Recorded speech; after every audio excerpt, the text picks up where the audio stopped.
Bom dia! Sejam bem-vindos a mais uma aula da nossa Escola para a Vida. Que Deus te abençoe, que Deus fale poderosamente ao seu coração, como falou ao meu, quando eu estava preparando esta aula, estudando sobre isso. E nós vamos então encerrar as cartas de João. Nós já estudamos a primeira carta, a segunda carta e hoje nós vamos estudar a terceira carta e encerrar, porque a terceira carta só temos um capítulo, versos de 1 a 15. Então, esta aula nós vamos iniciar a terceira João e terminar, né? Sejam bem-vindos, você que está chegando, nós estamos aí de forma online, ainda, né, conectados aí virtualmente, mas em breve estaremos presencialmente na nossa Escola para a Vida. A nossa expectativa é que através da nossa escola você acompanhe as aulas, que você cresça na graça e no conhecimento do nosso Deus. Sejam bem-vindos. Simbora, minha gente, estudar a palavra de Deus. Vale lembrar que foi João, discípulo amado de Jesus, que escreveu o Evangelho de João, Apocalipse, 1ª, 2ª e 3ª João. É o mesmo João, ok? E também algo importante a se lembrar é que normalmente João está escrevendo aos cristãos, aos crentes, mas nesta carta, especificamente nesta carta, ele escreve a uma pessoa. Ele destina a carta para alguém. E nós vamos ver sobre isso. A palavra-chave da carta de João, né, a terceira carta de João, é a palavra testemunho. João vai falar, dar testemunho sobre 3 homens. E são sobre esses 3 homens que nós vamos estudar aqui e tirar lições para as nossas vidas, porque não adianta conhecer sem praticar, sem aplicar, sem tomar decisões de transformação, de mudança, não é mesmo? Então, vamos lá. Ao estudarmos sobre esses 3 homens, que possamos então fazer essa autoanálise. E o primeiro passo para uma transformação é saber onde nós estamos, reconhecer onde estamos e onde queremos chegar. Então, vamos juntos analisar a vida desses 3 homens e assim aplicar em nós. Simbora? Preparado? Dá um bom dia aí, escreve aí no chat. Quem já está na aula, quem são os alunos aí aplicados, que Deus abençoe a sua vida. Vamos lá.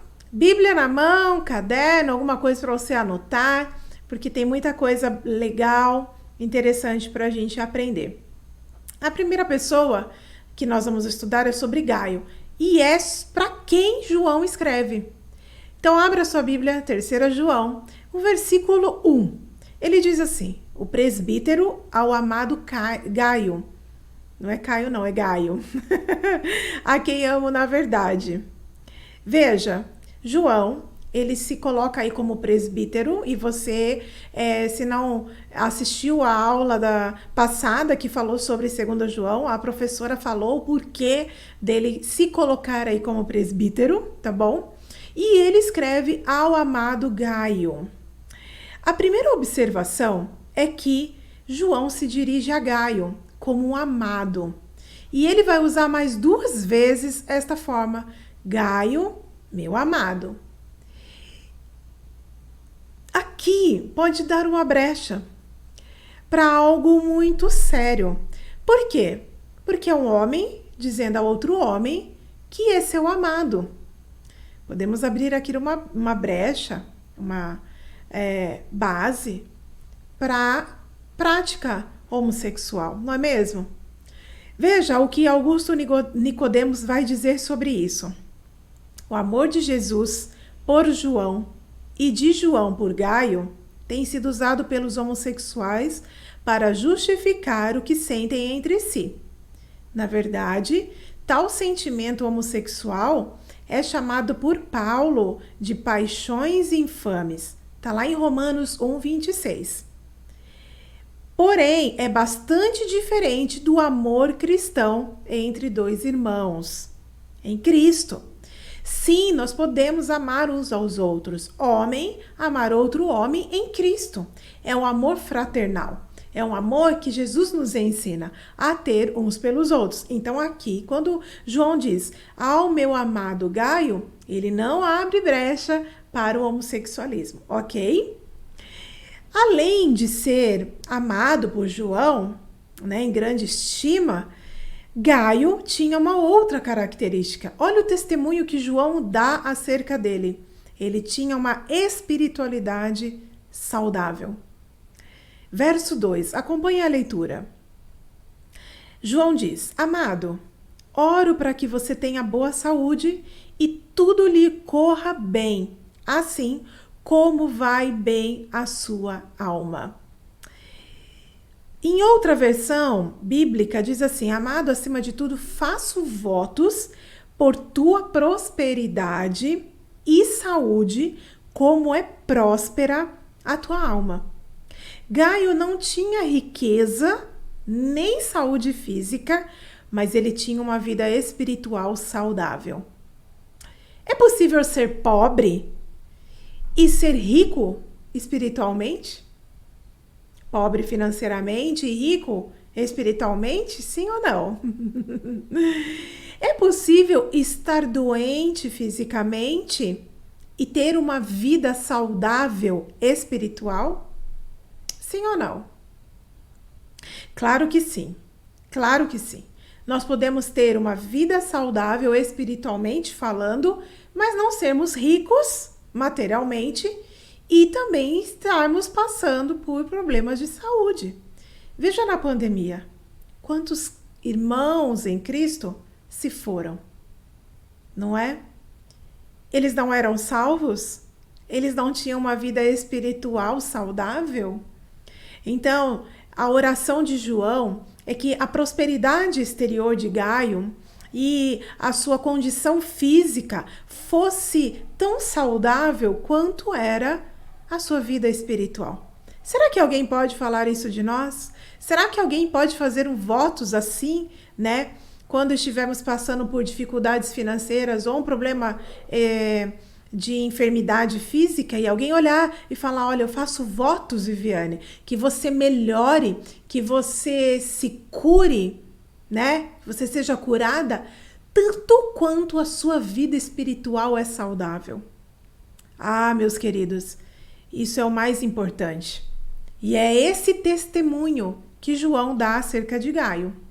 Então, João era amado. Gaio era amado por João. E Gaio tinha uma vida espiritual saudável.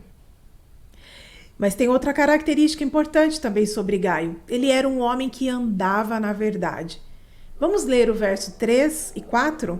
Diz assim: Muito me alegrei ao receber a visita de alguns irmãos que falaram a respeito da sua fidelidade, de como você continua andando na verdade. Não tenho alegria maior do que ouvir que meus filhos estão andando na verdade. As pessoas que iam visitar João davam bom testemunho de Gaio, dizendo que ele andava sim na verdade. E isso trouxe grande alegria para o apóstolo João. Gaio não só acreditava na verdade, mas andava na verdade.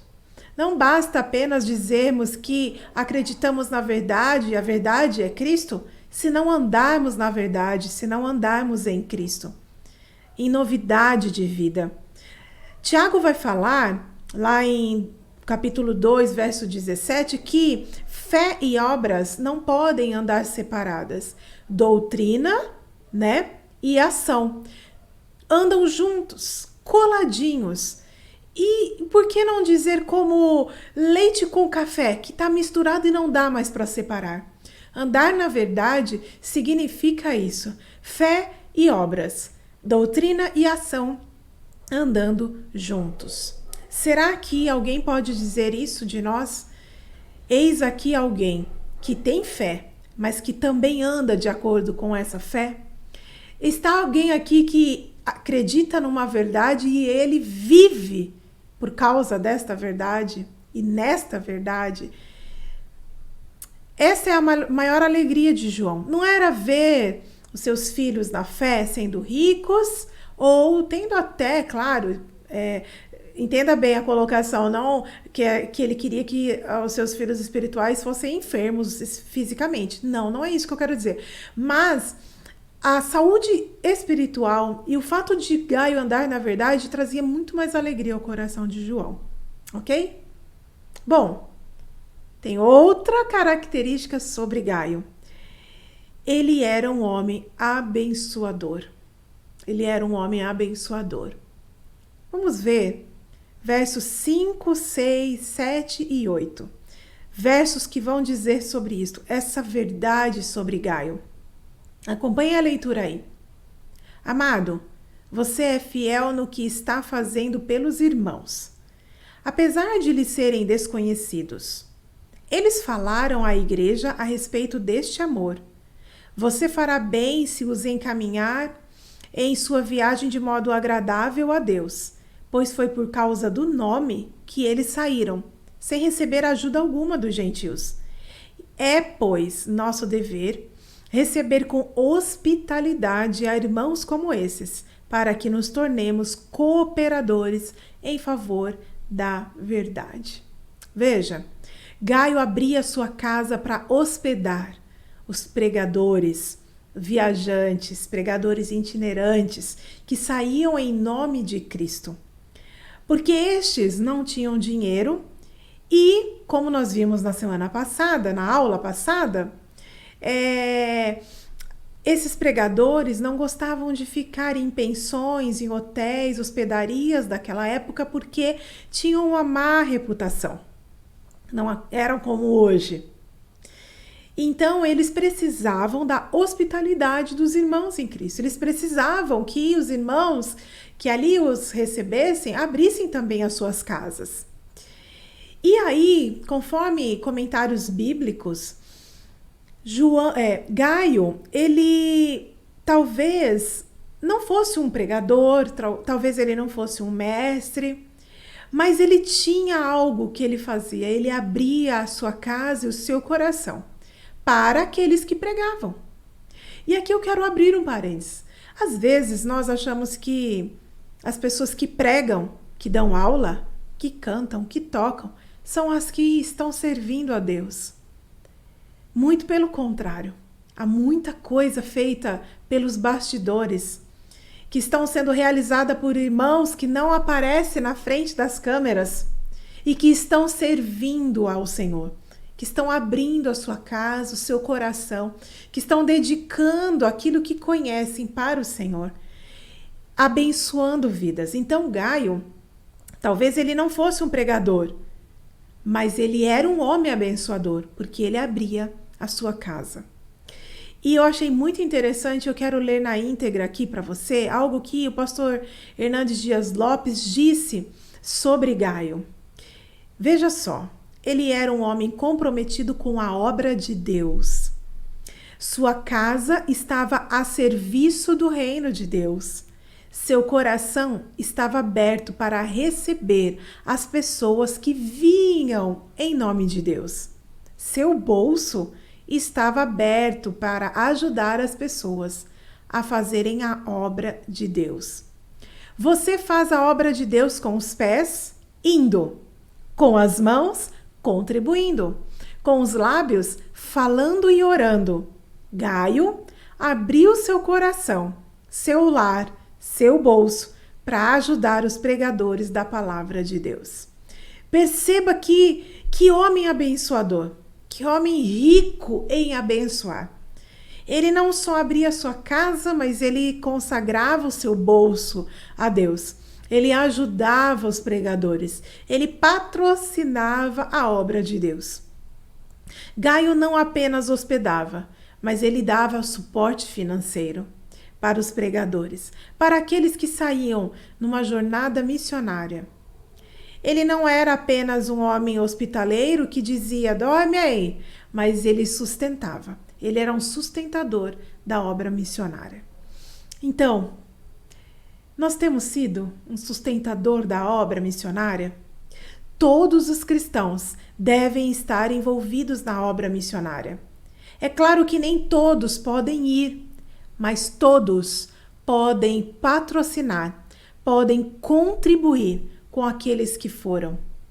Podem também acolher quando estes chegarem, né?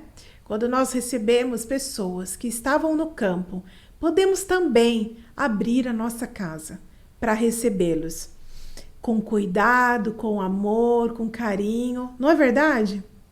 Como eles precisam, como esses missionários precisam ser abraçados, precisam ser cuidados por nós. O motivo que levam os missionários a sair pregando a verdade é o nome de Jesus. É o que Cristo fez na cruz por eles. E em gratidão, eles recebem, então, a incumbência de falar de Jesus. Mas é só esses que saem para atravessar fronteiras e falar sobre Jesus? Não, nós somos missionários. Em gratidão ao que Cristo fez na cruz por nós, nós podemos falar de Jesus onde estamos, com quem nós temos contato. Mas também falar de Jesus através do nosso bolso, contribuindo.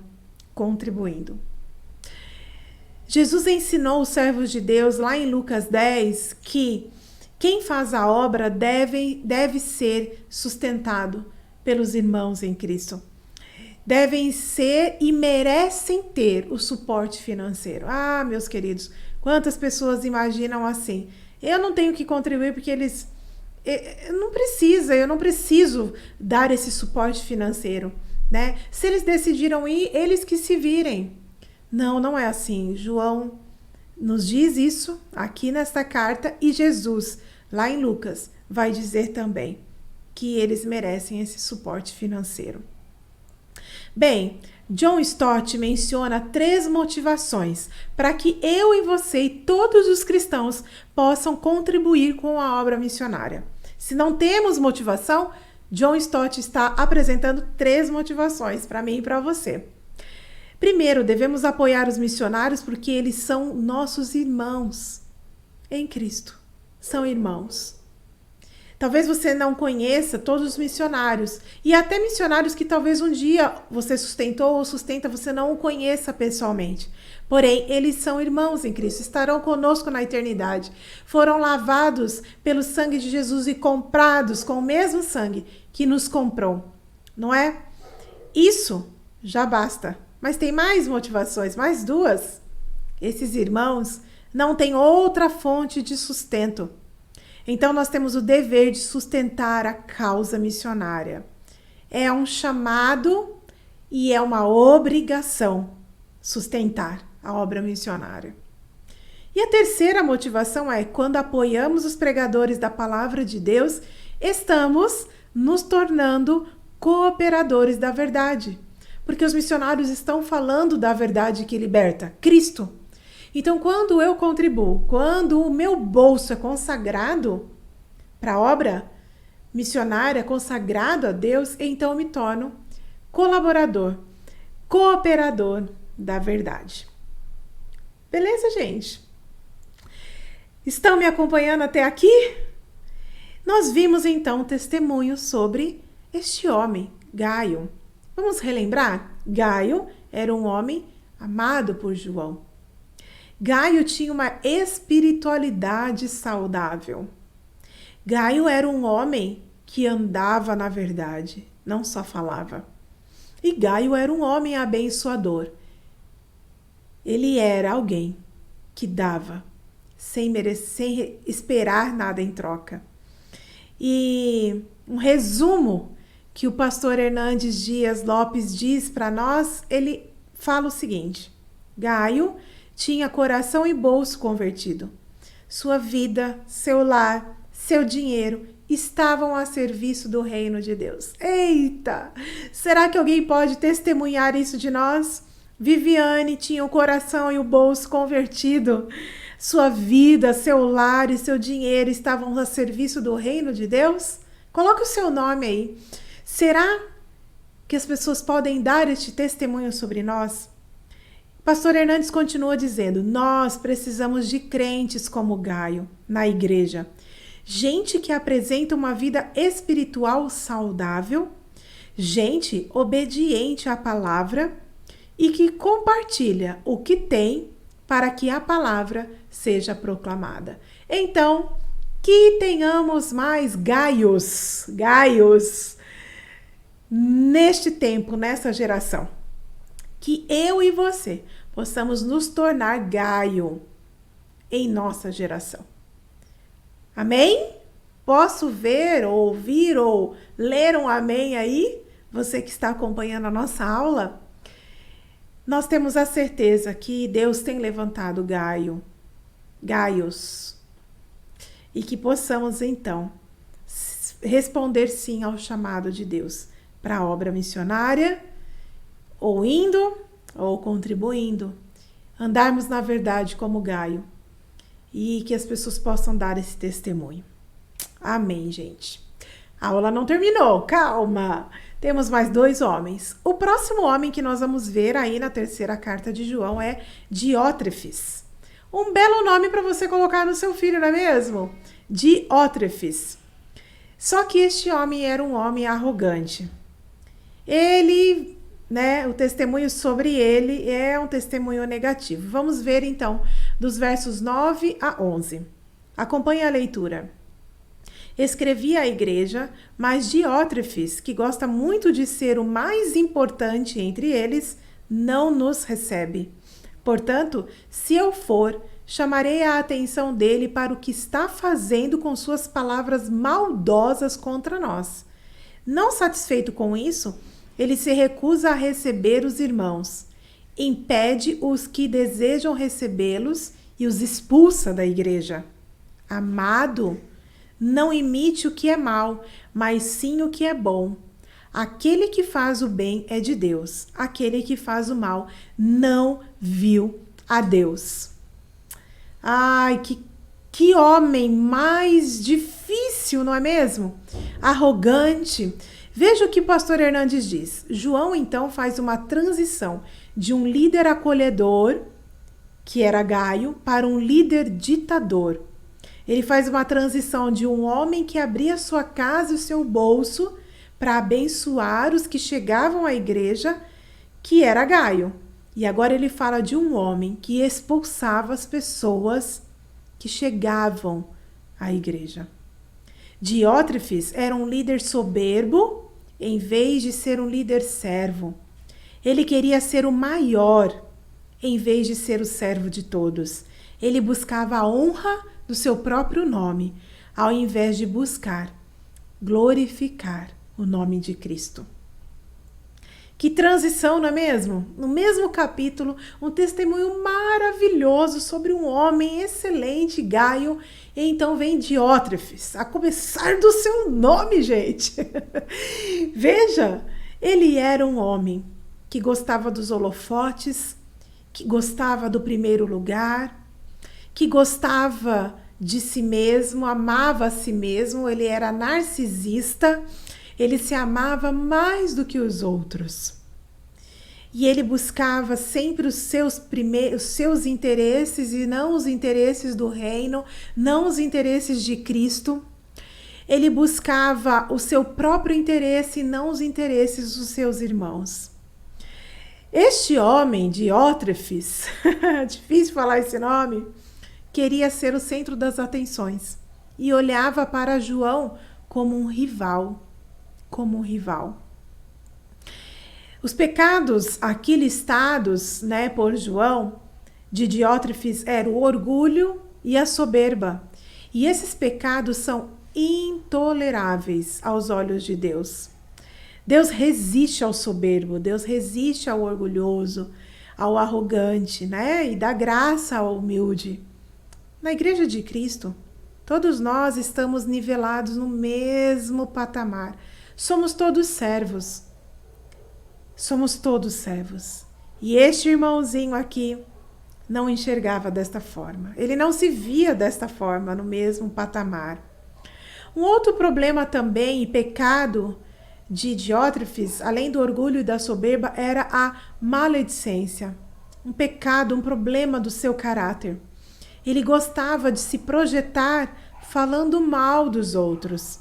Se você ler aí novamente os textos que nós lemos, você vai perceber isso. Ele falava mal dos outros.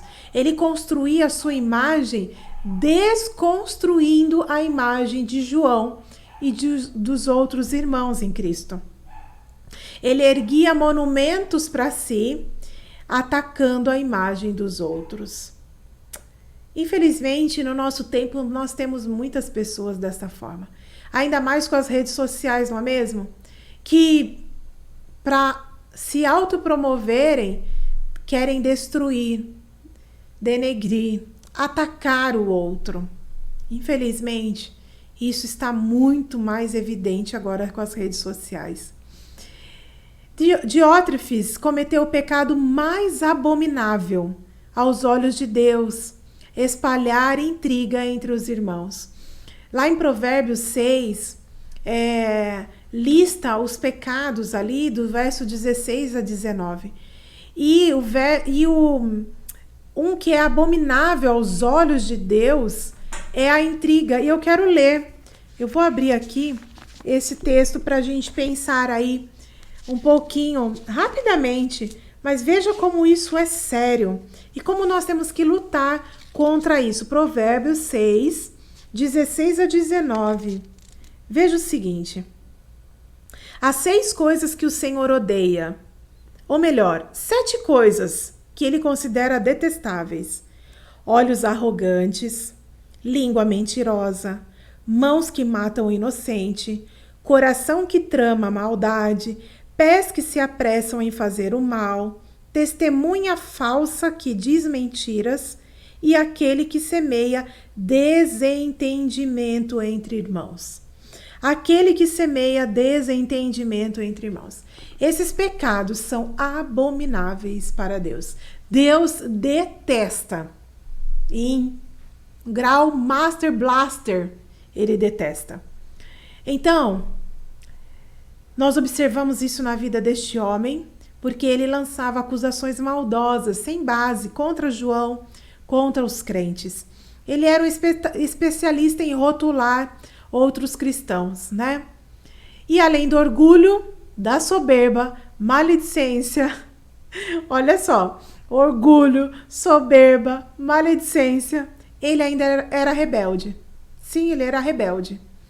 Ele intencionalmente contraria as regras da hospitalidade, porque João ele ensina sobre hospitalidade. Se você ler a segunda carta de João, ele vai falar sobre hospitalidade. E então, ele era rebelde, ele era contra.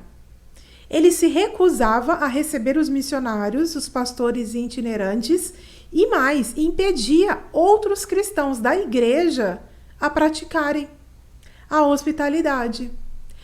Que homenzinho, hein, gente? Que homenzinho! Ele era rebelde.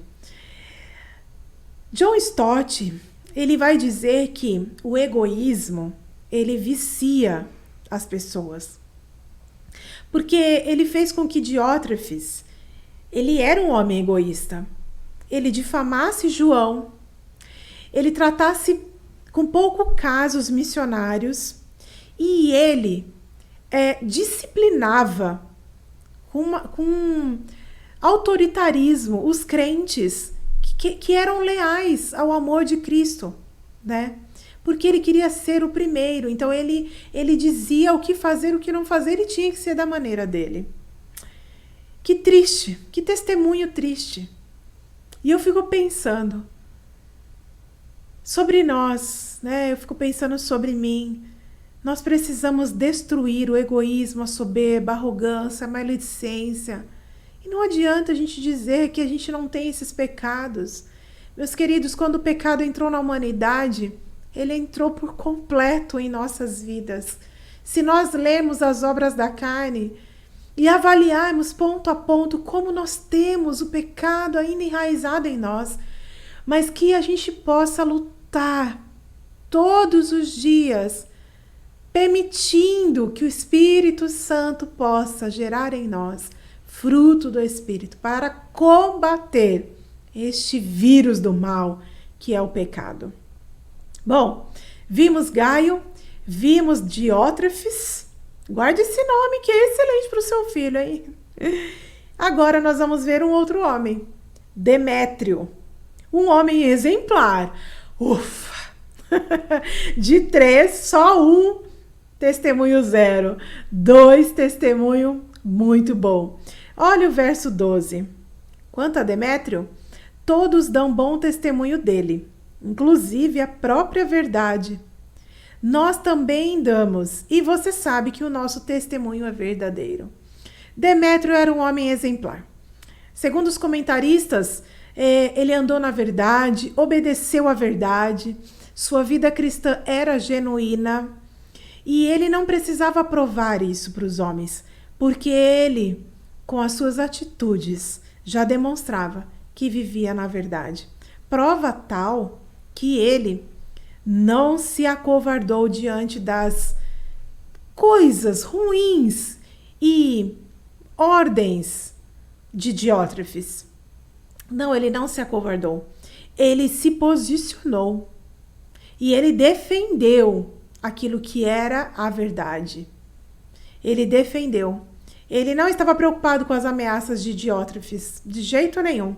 Ele defendia a verdade. Ele era um homem exemplar. Veja, um verso pequeno falando de Demétrio, e nós podemos ver que este homem tinha um bom testemunho. Eu fico pensando assim também, gente, eu penso, né? Penso, mas a gente tem que analisar aquilo que a gente está estudando, que a gente está aprendendo. Poucas palavras, né, sobre Demétrio.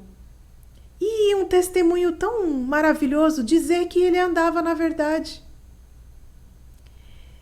Eu acredito que as pessoas não precisam dizer muitas coisas sobre nós, coisas boas, tá? Mas se disserem que nós andamos na verdade e ponto final, eu acredito que nós já ganhamos tudo que a gente precisava ganhar nesta vida. Já alcançamos o nosso propósito de existência, que é deixar a marca de Cristo na vida das pessoas, a verdade. Não é mesmo? Então, que quando alguém dizer algo sobre nós, que sejam poucas palavras. Ele andou na verdade. Ela andou na verdade. O que vão dizer quando nós morremos? Qual o legado que nós vamos deixar? E é interessante que herança é aquilo que a gente deixa para as pessoas. Legado é aquilo que a gente deixa nas pessoas. E nós precisamos deixar Cristo na vida de cada uma que nós passarmos, na vida de cada uma pessoa. Amém! Escreve um amém aí, glória a Deus, aleluia, yes! Põe aí, hashtag eu sou Gaio, hashtag eu sou Demétrio, hashtag não sou Diótrefes. Escreva aí, escreva aí, escreva aí. Bom, gente, eu quero concluir esta aula lendo os últimos versos desta carta, verso 13, 14 e 15. Tenho muito que lhe escrever, mas não desejo fazê-lo com pena e tinta. Espero vê-lo em breve e então conversaremos face a face. A paz seja com você. Os amigos daqui lhe enviam saudações. Saúde os amigos daí, um por um. Então, João termina dizendo, tenho muito o que dizer, mas quero ver vocês face a face. É certo que muitas coisas é melhor serem ditas pessoalmente, não é mesmo? Do que escrevendo, do que um WhatsApp. É melhor, tem coisas que é melhor assim, olho no olho, face na face, né? E face na face ficou horrível. Face a face. Não é mesmo? Então, João conclui sua carta invocando a paz sobre Gaio. Olha só, a paz seja com você. A paz, ela é resultado da graça e da misericórdia, como nós vimos na aula anterior. Gente, veja a aula anterior, né, que é sobre a segunda carta de João. Vai falar, a professora fala muito bem sobre isso, sobre graça e misericórdia. E graça e misericórdia, ela é aquilo que Deus nos dá constantemente. Graça é o que Deus nos dá e nós não merecemos. Nós não merecíamos a salvação em Jesus e Deus nos deu na cruz, né, a salvação. Isso é graça, é receber aquilo que nós não merecemos. E misericórdia é o que ele não nos dá e merecemos. Nós merecemos sim o juízo de Deus? Nascemos no pecado, gente. Nós nascemos já condenados para a morte eterna. Só que Deus, na sua misericórdia, não aplica a nós por causa de Cristo. Ele aplicou em Cristo de uma vez por todas. Então, isso é misericórdia. Paz é resultado da graça e da misericórdia. Jesus, ele nasceu para vencer a morte. A morte trouxe o pecado, trouxe a morte espiritual, que é a morte com Deus, a morte com o outro, né, nos relacionamentos, a morte com a gente mesmo, com os nossos sentimentos, com as nossas emoções, não é? E a morte eterna. Cristo, quando venceu a morte, ele então ressuscitou a vida com Deus. Então a gente tem paz com Deus, a vida com o outro, paz com o outro nos relacionamentos, paz conosco mesmos, paz com a gente mesmo, melhor assim, né? E paz forever, na eternidade. Estaremos com Deus na eternidade. O resultado da salvação de Deus é a paz com Deus. Uau! Isso é incrível, saber que nós estamos vivendo em paz com Deus.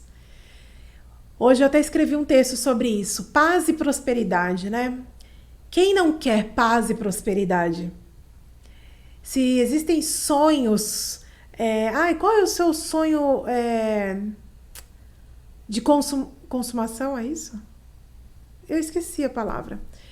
Eu acho que paz e prosperidade devem ser os sonhos de todos nós, aquilo que, mesmo inconscientemente, nós estamos buscando. Separarmos para pensar como que a gente conquista paz e prosperidade. Lembrando que paz não é ausência de lutas, mas é aquilo que nós sentimos apesar das lutas, né? Sentimos tranquilidade, um autocontrole, mansidão, uma calma interior, a despeito das lutas e adversidades, né? E prosperidade? Prosperidade é você ter tudo aquilo que você precisa ter para cumprir o seu propósito aqui na Terra. Pensando nisso, a gente não precisa conquistar paz e prosperidade, porque elas já foram conquistadas por Cristo. Aleluia, na cruz. A paz já foi conquistada por Cristo e a prosperidade, que é ter tudo aquilo que nós precisamos ter para viver aqui na Terra, Cristo também já nos deu. Cristo é vida em abundância. Ele já é tudo aquilo que nós precisamos ter para vivermos aqui e vivermos na eternidade. Amém? Amém? Que Deus te abençoe, que Deus possa frutificar esta palavra no nosso coração, que sejamos #Gaio, #Demétrio e não sejamos #fora Diótrefes. Não é mesmo? Deus abençoe e que você possa crescer cada vez mais na graça e no conhecimento do Senhor Jesus. Tchau!